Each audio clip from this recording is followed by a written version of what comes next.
dream if it cannot change the world? What is a voice if it cannot awaken hearts? With due respect and humble heart, I extend my warm greetings to everyone present here. I am Amina Mariam Khan, a proud student of grade 11 from East West Public School, standing before you with passion in my words and honesty in my voice, ready to express what my heart truly feels. It was the 16th century. The world was trapped in chains, not of iron, but of ignorance.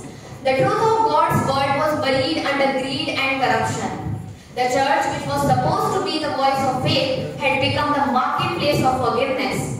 Sins were sold, truth was twisted, and fear ruled hearts. But then came a man, a monk with a pen, the one and only Martin Luther King Jr. I am happy to join with you today in what will go down in history as the greatest demonstration for freedom in the history of our nation.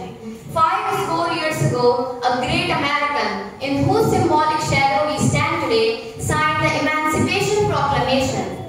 This momentous decree came as a great beacon light of hope for millions of Negro slaves who had been seared in the flames of withering injustice. It came as a joyous daybreak to end a long night of their captivity. But 100 years later, the Negro is still not free. 100 years later, the life of Negro is still sadly crippled by the manacles of segregation and discrimination. 100 years later, the Negro lives on a small island of poverty in the midst of a vast ocean of material prosperity. 100 years later, the Negro is still languished in the corners of American society and finds himself an exile in his own land. And so we have come here today to dramatize a shameful condition. 1963 is not an end, but a beginning. We cannot walk alone, and as we walk, we must make the pledge that we will always march ahead. And so, even though we face the difficulties of today and tomorrow, I still have a dream. I have a dream that this nation will rise up, live out the true meaning of its creed, the truths that we hold to self-evident that all men are created equal. I have a dream that one day on the red hills of Georgia, the sons of former slaves and the sons of former slave owners will be able to sit down together at the same table of brotherhood. I have a dream that one day even the state of Mississippi, a desert state sweltering with the heat of injustice, sweltering with the heat of inequality, will be transformed into an oasis of freedom and justice. I have a dream that one day my 4 little children will live in a nation where they will not be judged by the color of their skin, but by the content of their character.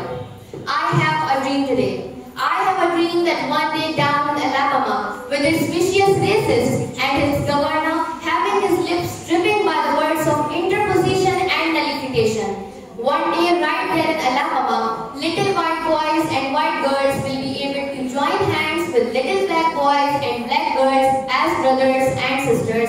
I have a dream today. I have a dream that one day every valley shall be exalted and every hill and mountain shall be made low. The rough places will be made plain and the crooked places will be made straight, and the glory of the Lord shall be revealed and every flesh shall see it together.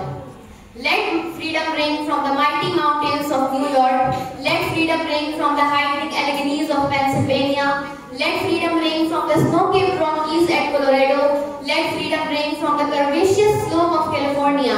But not only this. Let freedom ring from the Stone Mountain of Georgia. Let freedom ring from the Lookout Mountain at Tennessee. From every hill and molehill of Mississippi, let freedom ring. From every mountainside, let freedom ring. And when this happens, when we allow freedom to ring, when we let it ring from every village and every hamlet, from every state to every city, we will be able to speed up that day when all the God's children, black men and white men, Jews and Gentiles, Protestants and Catholics will be able to join hands together and sing